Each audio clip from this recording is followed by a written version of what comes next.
E aí, pessoal, aqui é o Elias. Estamos de volta aí para a gente dar continuidade à nossa discussão sobre o fascismo, né? Sobre a ascensão do fascismo na Itália. Então, essa é uma aula para o nono ano, tá bom? Pessoal, não deixem de fazer a leitura, tá? Leiam lá o capítulo referente a esse tema.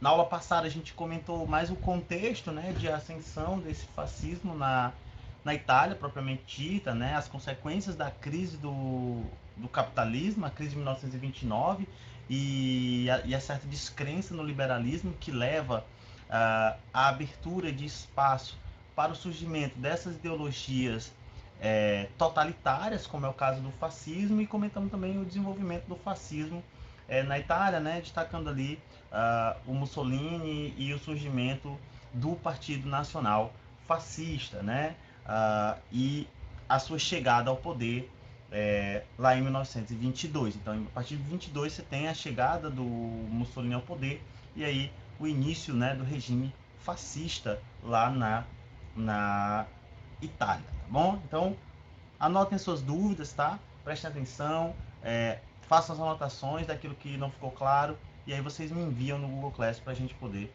discutir, ok? Então vamos lá para nossa aula para a gente poder começar. Eu trouxe, né, na verdade, alguma citação aqui da Hannah Arendt, né, que foi uma filósofa alemã de grande importância, tá, para o estudo, né, do nazifascismo, no caso do totalitarismo de maneira geral. Então, ela faz uma diferença muito fundamental entre a ideia de ditadura e de regimes totalitários, né? É importante entender, pessoal, que a Hannah, né, ela viveu na Alemanha, então ela viveu de perto o nazismo, então ela se tornou, né, uma referência, né, mundial no estudo desses regimes. Uma das obras mais famosas dela aí é A Origem do Totalitarismo, né, que se tornou também base para quem estuda esses temas. E então, assim, para a gente poder dar início à nossa discussão aqui sobre a ditadura fascista lá na Itália, né, a gente vai começar fazendo essa diferença entre uma ditadura comum, uma ditadura, e um regime totalitário. Qual é a diferença que existe entre esses dois modelos, né? Então, segundo a Hannah, né, o que é que ela coloca? Olha só, nos regimes ditatoriais ou tirânicos, a vontade do governante está acima da vontade da nação. A soberania do povo é substituída pela soberania do ditador. Então, aqui, no caso do regime ditatorial, se tem uma imposição da vontade de quem governa, né, independente do interesse ou da vontade da nação, do povo de maneira geral.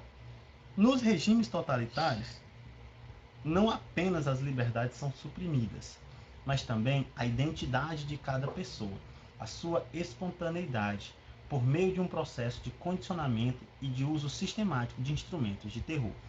Aqui, olha só, ela já faz essa diferença fundamental, que é justamente uma característica do totalitarismo. Além de, além de haver uma imposição, né, da vontade do ditador, e geralmente o ditador ele é associado ao Estado, há uma substituição, né, uma perca da identidade, vamos dizer assim, social, individual. E isso por conta dos mecanismos utilizados por esse regime. Então, não só há uma imposição da vontade, né, do ditador, mas essa vontade é, ela é suplantada aí no caso, né, nas pessoas, né, impondo uma identidade a essas pessoas é, que está em alinhamento com a ideologia dominante ou ainda com o regime totalitário a ela ligado.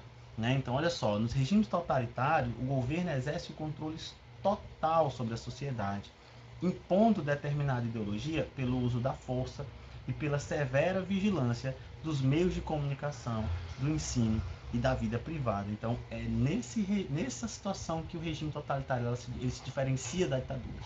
Então, a ditadura ela é uma imposição da vontade, né, do ditador, mas o regime totalitário ele é muito mais do que isso. Quer dizer, aqui há um controle total, daí o nome totalitário, um controle total sobre diversos aspectos dessa sociedade, né? Então, e esse controle, ele leva, como ela já falou, a uma espécie de supressão da identidade individual, né?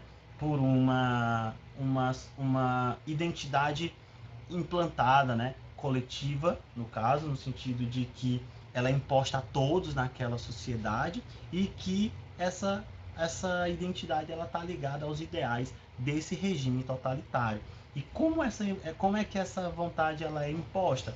Por meio da força, principalmente a força violenta, né? Não é à toa que esses regimes totalitários, o nazismo, o fascismo, o stalinismo, vão usar da força, da violência e principalmente da, da, da, do, das forças militares, né? Então do militarismo para poder fazer cumprir essas ordens, né? Essas vontades. Então essa é uma primeira característica. E também, claro, o controle sobre, vamos dizer assim, áreas fundamentais da sociedade que estão ligadas à formação de opinião, que estão ligadas à formação de indivíduos pensantes, reflexivos, conscientes, críticos, né? Que é o caso da imprensa, no caso dos meios de comunicação e no caso da escola, né?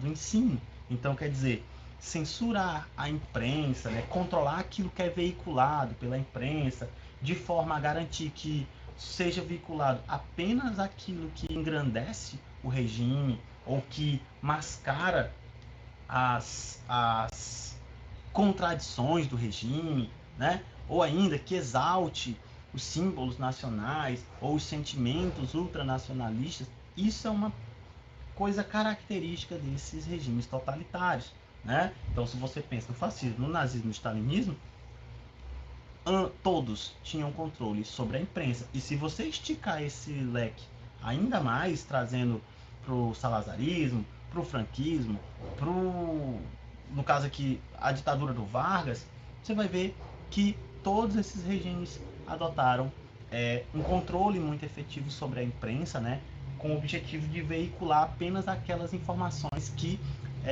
corroboram, né, quer dizer, colaboram com o regime ali imposto, né? Então, eu já falei isso, né? Eu retorno a falar que regimes ditatoriais, autoritários ou totalitários têm geralmente problema com a imprensa, porque a tentativa da imprensa, quando você tem a imprensa livre, né? Essa imprensa, como ela é livre para publicar e divulgar aquilo que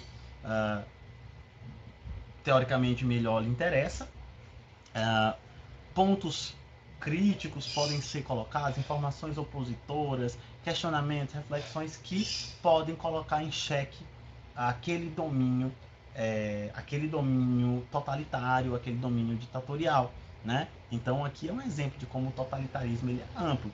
O caso do ensino da escola é fundamental, tendo em vista que é na escola que se constitui, né, a base do pensamento crítico, do pensamento racional, do pensamento consciente. Então, quando você tem uma escola livre, né, que discute de forma crítica, que pensa, que tem a liberdade, né, de ensinar, de pesquisar e de refletir, você tende a construir cidadãos mais críticos, capazes de refletir por si, por conta própria, e ter um domínio sobre si, né, e um pensamento mais profundo sobre o mundo, né? Então era fundamental que nesses regimes haja, né, um processo de imposição de uma ideologia, né, e vamos dizer assim, vedar todos aqueles conceitos e aqueles conhecimentos que de alguma forma são opositores a esse regime. Então, o domínio sobre a escola, sobre aquilo que é ensinado, a vigilância constante, né, desses conteúdos, é uma característica desses regimes totalitários, bem como, claro, né, a criação de conteúdos que visem a valorização do nacionalismo ou a difusão dos ideais dessas ideologias, né, ou ainda a manutenção dessa ordem social. Então, tudo isso é fundamental para a gente entender como o totalitarismo pensado aqui pela Hannah Arendt ele é amplo, né? Por isso totalitário, porque não é uma mera ditadura que impõe a vontade de um líder, de um ditador sobre as demais e pronto. Aqui há uma suplantação, né? Há uma supressão das vontades individuais, e aí a imposição, por exemplo, de uma vontade coletiva que é identificada com a vontade do líder, né? Por meio de todo esse controle, construção da imagem. Os regimes totalitários eles são muito simbólicos, né? A construção da imagem, a roupa, o porte, a forma, a organização, elas são muito importantes para reforçar esses ideais, né? Ideológicos aí que esses regimes trazem. Não é à toa que se você vê o fascismo, ele tem muitos símbolos, os desfiles, né, de força, uniforme, postura, tudo isso vai ter um significado dentro desses regimes, né? Que principalmente era o de reforçar esses ideais. O nazismo também, o nazismo é extremamente simbólico, o stalinismo também utiliza desses meios, então são características desses regimes totalitários, né? Então vamos aqui para a nossa ditadura fascista, né? No caso do totalitarismo fascista. Nada melhor do que começar com a frase aí do Mussolini, né? Que está diretamente ligada a tudo isso. Olha só, então ele coloca o seguinte: nada deve haver acima do Estado, nada fora do Estado, nada contra o Estado. Então você tem uma ideia de um Estado realmente totalitário, amplo, né? A ponto de abarcar tudo isso. É importante também não esquecer que quando o Mussolini fala o Estado, há uma identificação direta com o líder, no caso ele próprio, Mussolini, né? Então quer dizer, o Estado geralmente ele é identificado por esse líder, né, que é visto como líder, porque esse líder passa a ser visto como alguém diferente dos demais, né, alguém que é maior, que tem mais capacidade, ou alguém que vai ser o grande guia, o grande líder, o condutor. Por isso, geralmente, esses líderes recebem, de certa forma, algumas denominações, né? Então, por exemplo, o fascismo, no caso o Mussolini, ele recebe o título de Duce, né? Que quer dizer o condutor, líder, né? Então, quer dizer, havia essa crença de que ele era ali o grande líder que ia salvar a nação italiana, né? Contra os inimigos estrangeiros e tudo mais. Mesma coisa com o Hitler, né? Que recebe o título de Führer, né? Que quer dizer líder, né? Então, quer dizer, você também tem essa identificação do líder totalitário como o grande salvador da pátria, o grande salvador da nação, né? E isso é alimentado por todo esse simbolismo na escola, nos meios de comunicação. Isso também vale lá pro Stalin, né? Que também usa meios para poder se garantir essa posição, né? Essa visão sobre si, tá? Então, a ditadura fascista, pessoal, a ditadura fascista ela se inicia principalmente com a perseguição, né, aos opositores. Aí você tem a censura à imprensa e à cultura de maneira geral. Então, quando eu falo censura à imprensa, nós estamos falando de jornais, rádios, né? O Mussolini usou muito dos rádios, né, para suas comunicações, para a difusão dos seus ideais. Então, a imprensa no jornal, no rádio, na revista, tudo isso passa a ser perseguido, né? E aquilo que era veiculado por esses meios de imprensa, agora controlados pelo Estado, tinha como objetivo basicamente colaborar com o sistema, né, com o sistema implantado. Então, aquilo que era oposição ou aquilo que não contribuía para o engrandecimento desse regime era censurado, era vedado, seus produtores eram perseguidos, né, que podiam ser presos, torturados ou, inclusive, mortos, né, como, por exemplo, é o caso do Gramsci, né, que era o então presidente do Partido Comunista, que foi torturado até a morte, né? Então você tem esse tipo de atuação. A cultura é a mesma coisa, né? Quando você pensa em artistas, no caso pintores, escultores, sei lá, teatro, música, também estavam ligados a essas ideologias do Estado. Então, se não tivesse, também eram perseguidos, exilados e por aí vai. Então, quer dizer, para o Estado totalitário é fundamental ter controle sobre essas áreas, porque elas são fundamentais para a construção de uma ideologia, né, e a difusão dessa ideologia entre a população, entre o povo daquele país. Né? Como eu falei, a prisão de líderes, né, líderes sindicais, líderes de partidos, de entidades, né, passam a ser perseguidos, presos, enfim, torturados e até mesmo mortos.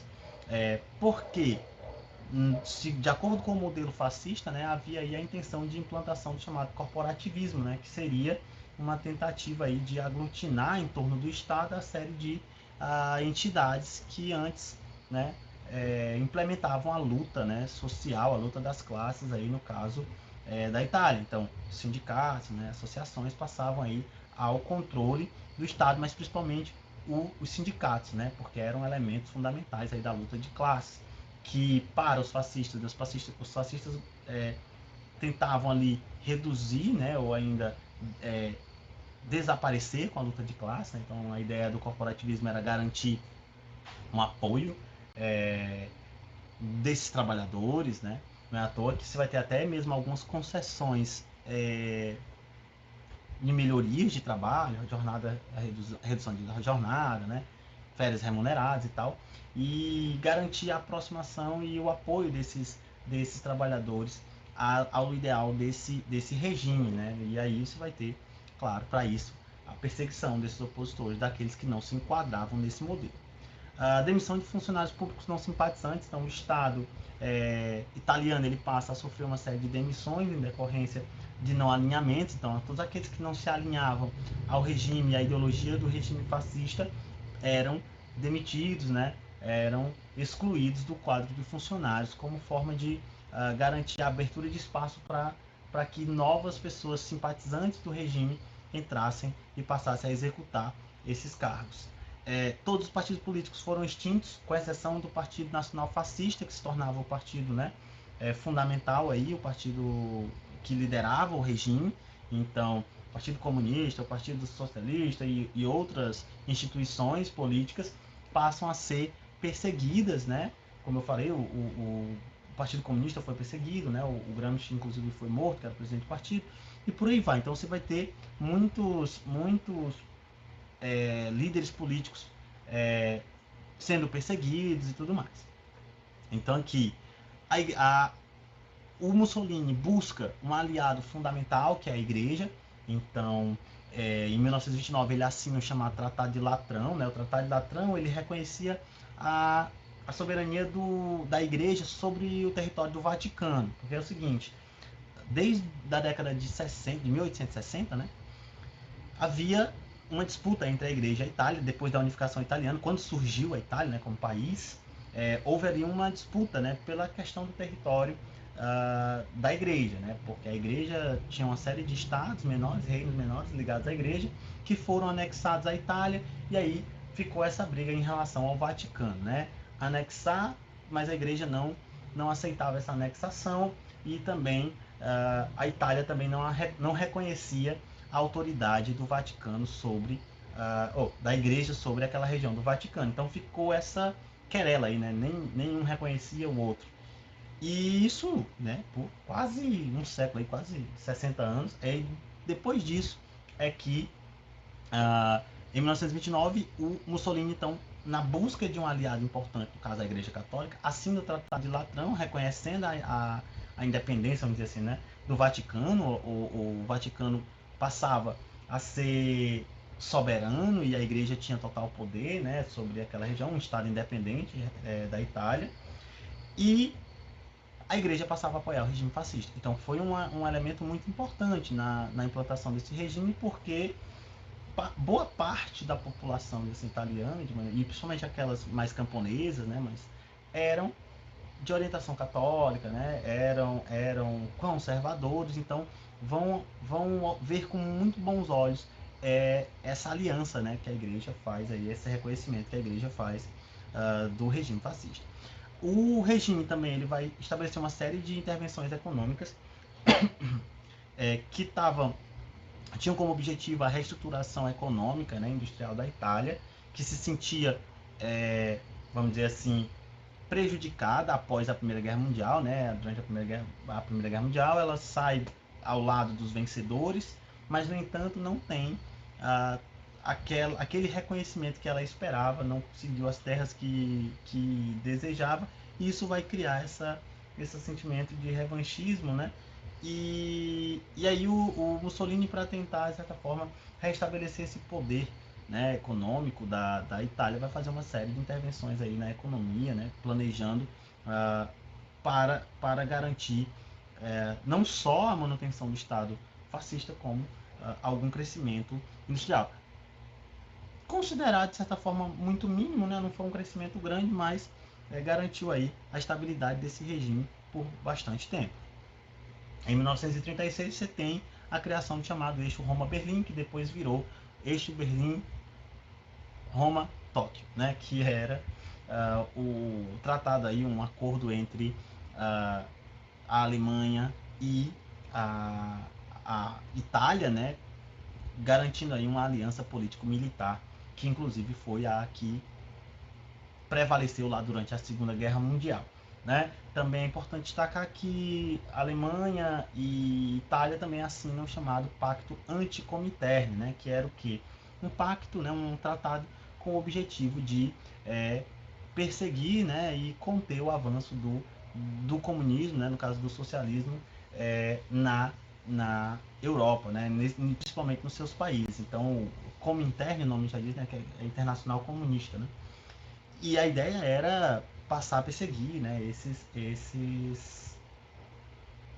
simpatizantes desses regimes, os partidos políticos, as entidades, e isso vai se dar ao longo do regime fascista na Itália e também durante o regime nazista na Alemanha, tá? É importante lembrar, pessoal, que apesar de toda essa perseguição, de todo esse controle, né, essa tentativa de controle, existe resistência, né, dentro desses países. No caso da Itália, você tem uma resistência antifascista muito intensa, ocorrendo em diversas regiões da Itália, né? Como eu falei, não são regimes que foram plenamente aceitos, ainda que uma grande maioria da população tenha se submetido, aceitado ou simplesmente se omitido, existe uma boa parcela que resistia, né? Que passa a denunciar os crimes desses regimes, que passam a fazer oposição a esses regimes, seja por meio das imprensas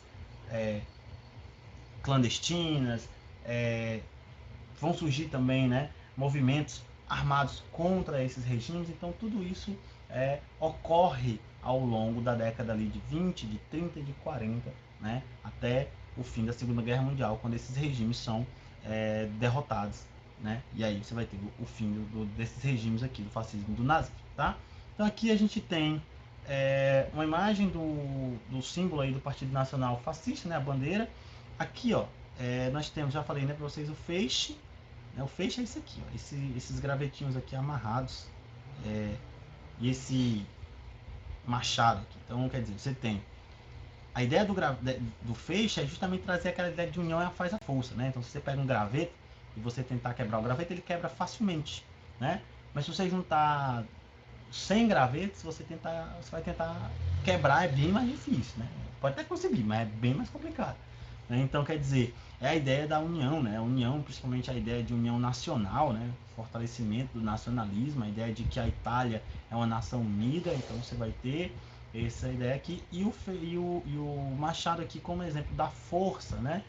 A força, principalmente por meio de uma sociedade militarizada, que é o caso do fascismo, né? Inclusive há uma espécie de exaltação, né, dessa militarização da sociedade, né, a ideia de que a guerra, né, que faz os corajosos e por aí vai. Então essa ideia, né, ela foi muito alimentada e ela aparece aqui, né, bem descrita no símbolo nacional aqui do fascismo, tá? Aqui algumas imagens do Mussolini para vocês conhecerem ele. Olha aí, Mussolini é esse cara aqui, tá? Líder aí, o Duce, né? Então é importante, pessoal, entender que, olha só, essas fotos, nenhuma delas é tirada por acaso, tá? elas são todas imagens construídas, o próprio momento, né, no qual ela é tirada também é uma questão construída, é muito importante. Mais à frente eu vou comentar um pouco sobre a propaganda desses regimes, tanto do fascismo como do nazismo e também do stalinismo. Então, essa propaganda, ela é construída, né? A imagem do líder, né? A forma aqui, ó, os gestos, a vestimenta, a organização de tudo isso, ela tem um objetivo muito claro, que é exaltar esses regimes, garantir a admiração em relação ao líder, a veneração desses líderes, né? Justamente para a manutenção desses regimes, ok? Então, tá aí. Aqui uma imagem sobre a marcha sobre Roma, né? Em 1922, quando Mussolini convoca os camisas negras a marcharem sobre Roma, com o objetivo aí de pressionar, né, o governo italiano, principalmente depois da derrota, né, nas eleições. E nós temos aí, a partir daí, né, o Vítor Emanuel convoca o Mussolini para fazer parte do governo e torna ele primeiro-ministro, dando início aí ao governo fascista, né? Porque no caso lá, o primeiro-ministro é quem governa de fato, tá? Então é isso, pessoal. Eu espero que tenha sido claro, tá? Qualquer dúvida ou questionamento ou comentário, manda para mim lá no Google Class, eu vou responder assim que possível e assim a gente vai dialogando, tá? Não deixem de fazer as atividades, não deixem de fazer os TDs para que esses conteúdos fiquem bem trabalhados, tá bom? Então, muito obrigado por assistir e até a próxima.